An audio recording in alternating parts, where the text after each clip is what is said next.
مم. مم.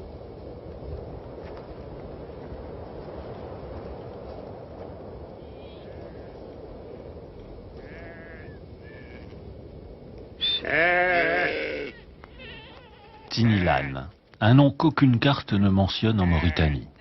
C'est normal, il n'y a que 2 tentes, sous lesquelles vivent 10 personnes, la famille de Bakar.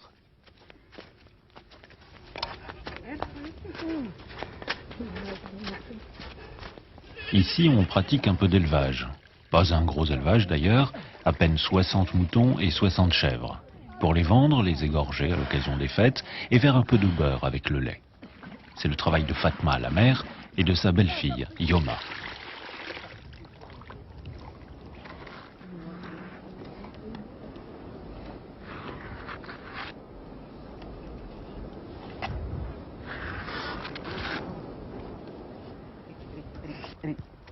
Il y a aussi Baba, l'un des fils, 25 ans à peine, et une vie réglée par le soleil. Pour moi, chaque position du soleil correspond à un travail. Je commence par attacher les chevreaux et ensuite je siffle pour dire aux animaux qu'il faut partir dans le désert. J'ai déjà passé 1 an à Nouakchott, la capitale. Cette ville ne m'a pas fait du bien et je suis retourné en brousse pour redevenir quelqu'un de normal.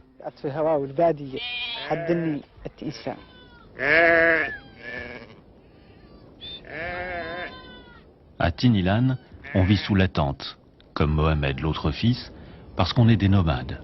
Mais on ne reste jamais très longtemps au même endroit, 30 jours au maximum, tant qu'il y a de l'herbe pour les animaux.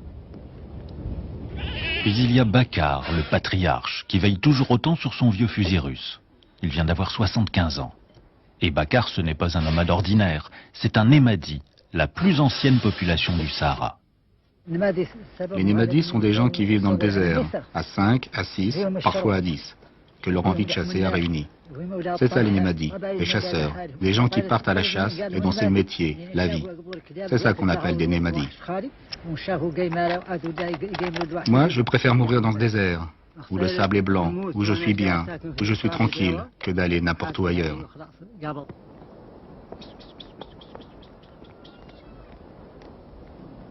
Aujourd'hui, ceux qu'on nomme les maîtres du désert sont moins de 500 en Mauritanie. On les croise encore accompagnés de chiens, hauts sur pattes, le dos musclé, leur seule richesse auquel ils donnent des noms étranges. Le lion, le courageux, celui qui coupe le jarret.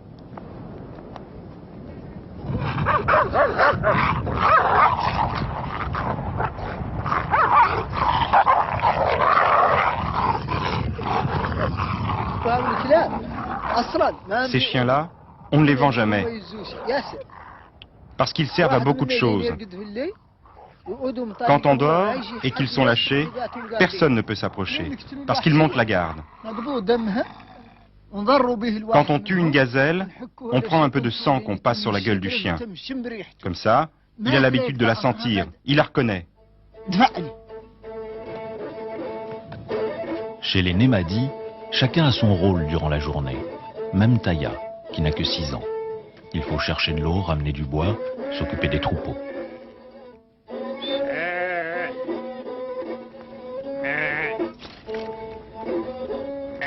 Mais le soir, toute la famille se retrouve au campement, pour le repas et surtout pour écouter Fatma, la mère. Car nous sommes en janvier, le mois de la guémarée, la grande chasse. Fatma fait le xana.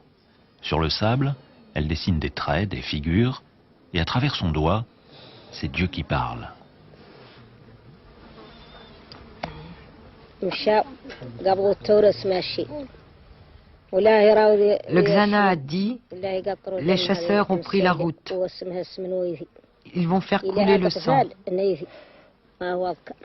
Si c'est une gazelle, le xana dit que ce sera une gazelle femelle et pas un mâle. L'un des chasseurs sera suivi par des femelles. Elles seront fines et jeunes.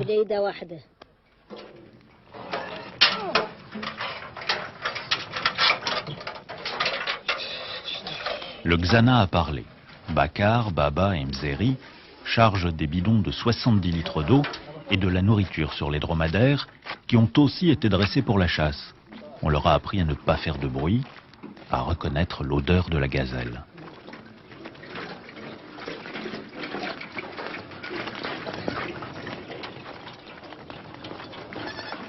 Au campement, Mohamed reste avec les femmes et les enfants.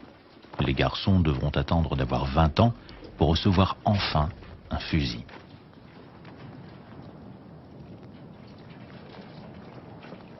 Dans le désert d'Aouana, la guémarée commence. Une chasse pour se nourrir et non pour le plaisir. Parce que pour les Némadis, la viande rouge est la seule nourriture des hommes digne de ce nom. Ici, les conditions climatiques sont extrêmes. Aucune goutte d'eau durant plus de 500 km. Des températures qui peuvent dépasser les 50 degrés.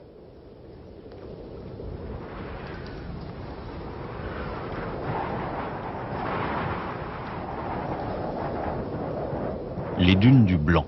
Chaque lieu porte un nom pour les Némadis. La caravane s'arrête pour entraîner une dernière fois les chiens. L'initiation a débuté dès l'âge de 4 mois, en les emmenant avec leur Ras al-Meras, le chien le plus fort, pour être capable de s'approcher silencieusement du gibier, de rabattre l'animal vers le chasseur, de se suspendre à ses naseaux ou à ses oreilles pour le bloquer.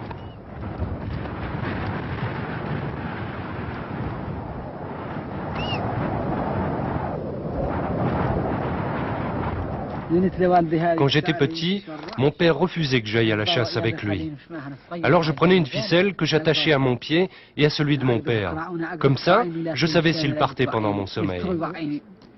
Et tu me disais, moi ce que je veux, c'est que tu me laisses la gazelle vivante, jusqu'à ce que j'arrive et que j'entende son cri. Ah oui, c'était vraiment bien. Le changement d'habit pour la chasse, on ne peut pas l'expliquer. C'est comme la préparation des chiens et des fusils. Ça ne se fait pas dans le campement, c'est la tradition. Les habits, quand ils ne bougent pas, quand il n'y a pas de vent, la gazelle n'a pas peur, elle les confond avec des branches d'arbres. Elle s'approche et on peut lui tirer dessus à bout portant.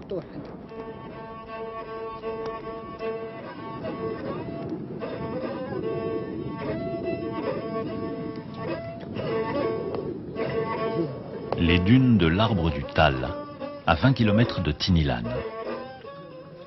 Tous les signes qui pourraient être bénéfiques pour la chasse sont guettés. L'oiseau qui pique le sable avant de s'envoler, le chien qui s'amuse devant le dromadaire ou qui se roule dans une touffe d'herbe.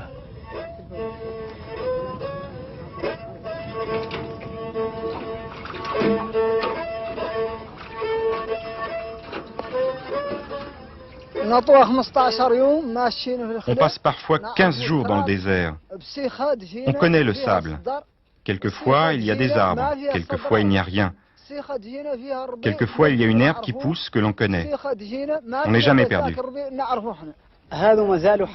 Il y a des endroits connus des ancêtres où personne ne va, où nous sommes les seuls à chasser. Les dunes, là où il n'y avait rien. Les Némadis marchent depuis 10 heures. La soif se fait sentir et les chasseurs prennent de l'eau dans une guerba, une sorte de gourde faite avec la peau d'une chèvre.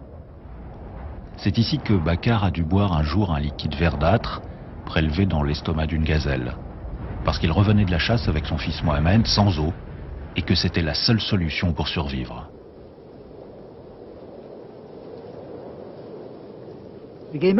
La chasse n'a pas de prix pour moi. Même avec mes problèmes de vue, je dis à mes enfants de m'amener jusqu'à ce que je voie la gazelle et que je mange sa viande. Mais il y a beaucoup de choses qui ont changé dans le désert.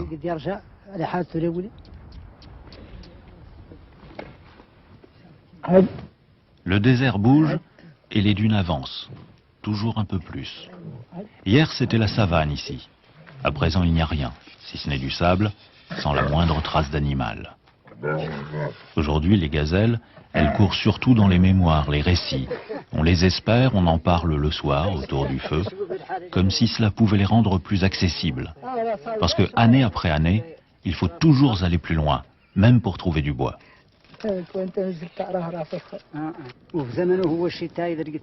Il y a une fois où je suis parti à la chasse qui m'a beaucoup plu. C'était pendant l'hiver, à un endroit appelé Bourteil. Il y avait des gazelles partout, partout, partout. Autant que de coquillages sur une plage. Ça m'a beaucoup plu, parce que j'en ai tué au moins 40. Avant, il y avait des lions ici. Mais il n'y en a plus. Avant, il y avait des outardes ici. Mais il n'y en a plus. Avant, il y avait des autruches ici. Mais il n'y en a plus. La chasse, c'est très important pour moi. Je la préfère à tout, à ma vie, à ma famille, à mes parents. Je ne les changerai contre rien au monde.